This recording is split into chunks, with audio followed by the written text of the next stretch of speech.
వెళ్దాం మరి. నీ కొడుకులు కూతుర్ల దగ్గరికి.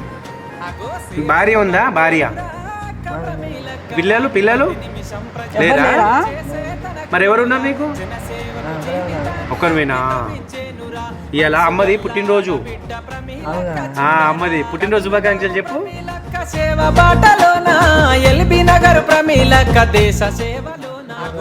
శుభాకాంక్షలు.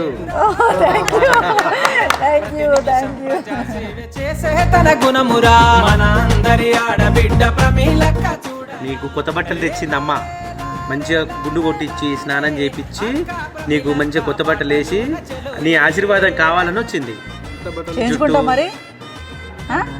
చేయించుకుంటావా? బట్టలు కొత్త బట్టలు తెచ్చింది. ఇప్పుడు కొత్త బట్టలు వేస్తారంట. పోదామా? స్నానం చేసేద్దాం పాదం. మళ్ళీ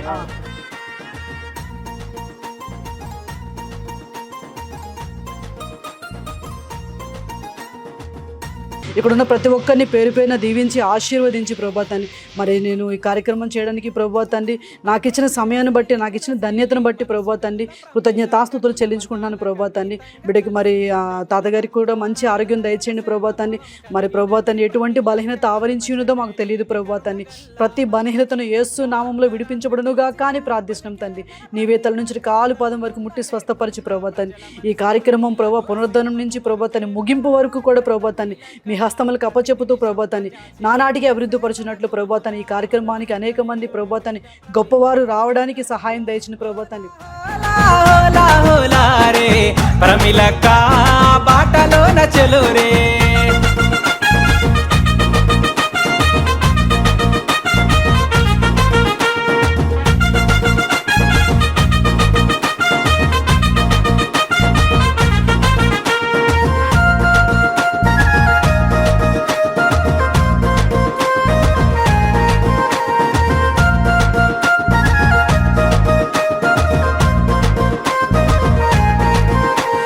మచిలీపట్నంలో నా జన్మించెను ప్రమిలక్క, తండ్రి వారసత్వానికి నిలువెత్తు రూపక్క.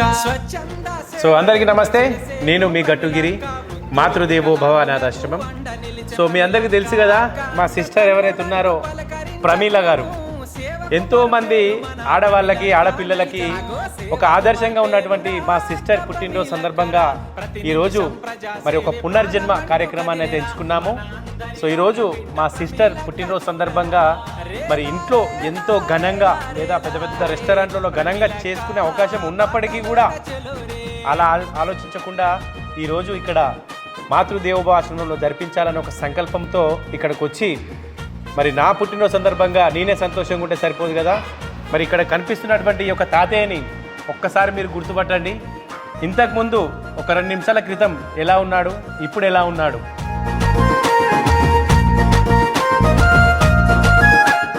అందరికీ నమస్కారం. ఈ మాతృదేవ ఓల్డేజ్ హోమ్ గురించి నేను మాటల్లో చెప్పాల్సింది ఏం లేదు. ఆల్రెడీ మీరు సోషల్ మీడియాలో ప్రతి ఒక్కరు వీడియోస్ చూస్తూ ఉన్నారు. జన్మలే కాదు పునర్జన్మలు కూడా ఇస్తూ ఉన్న ఏకైక వ్యక్తి, ఒక కుటుంబం అంటే గిరి అన్న వదినే ఉన్నారు. వీళ్ళిద్దరినే సాదృశ్యంగా తీసుకోవాలి. 130 మంది కుటుంబీకులకి ఒక తల్లిదండ్రిగా నిలిచారు. నా మనసు ఎందుకనో చాలా వేదంతో ఉంది. అట్లాంటి పరిస్థితుల్లో నేను కూడా తల్లిదండ్రులు కోల్పోయి ఉన్నాను. అమ్మ నాన్న ఇద్దరు ఎవరు లేరు. ఫ్యామిలీ ఎంతోమంది ఉన్నా కూడా పైకి నవ్వుతూ నలుగురితోనూ ఇలాంటి వాళ్ళతోనూ నాకు హ్యాపీ దొరుకుద్ది. అందుకని మ్యాక్సిమం 99% ఇక్కడికి రావడానికి నేను సంతోషపడతాను. నాకు ఇలాంటి వాళ్ళ దగ్గర నిజంగా చాలా ప్రేమ దొరుకుద్ది. బట్ ఈ ప్రేమకి నాకు కొంచెం దగ్గర చేశారు అన్నయ్య వదిన కూడా. గిరిజన జన సమితి వ్యవస్థాపక రాష్ట్ర అధ్యక్షుడు వినోద్ నాయక్, హైదరాబాద్.